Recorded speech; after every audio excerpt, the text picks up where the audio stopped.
Good morning, welcome to Friday. I hope you all have great plans in store for the weekend. I don't have anything planned this weekend, and I want to share with you why having nothing planned is sometimes the greatest plan to have. We're coming up on summer, the weather is getting nice, things are starting to slow down a little bit here at church as our ministry season is coming to an end. And I'm excited about that because it's been a big year here at Cottonwood Church, and it's been a big year for all of you involved in worship.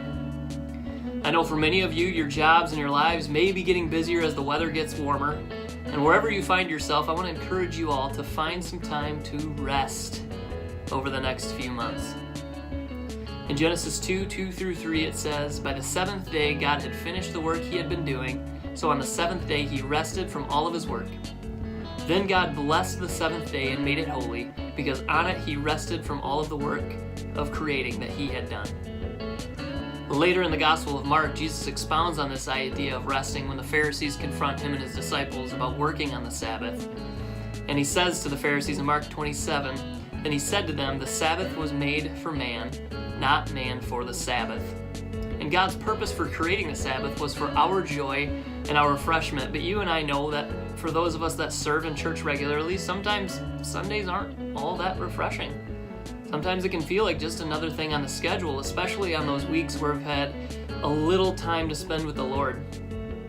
And so during those weeks that you're scheduled, I want to encourage you to intentionally take time to rest in God's presence, however that looks like to you.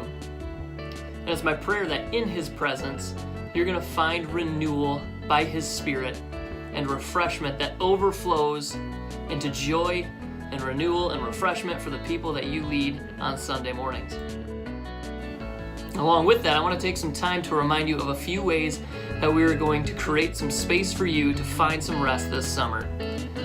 If you haven't heard yet, hopefully you have, but if you haven't, we're switching back to one 10 a.m. service starting on May 20th. That means we had our last midweek rehearsal for the summer last night, because once we go back to one service, we'll not have a midweek rehearsal on Thursdays. Instead, we're just going to have one rehearsal starting at 8 a.m. on Sunday mornings. A little side note with that, I want to make sure that you guys are setting aside some time during the week to practice your parts and make sure you arrive on time, ready to play, sing, and run tech on Sunday. Because if the first time you're playing or singing or listening to the music is on Sunday, this probably isn't going to work all that well. Seriously though, it's my hope and prayer that you can use this extra night each week to spend time with the Lord, time with your spouse, or time with your family. Use it well, enjoy it, and enjoy your summer.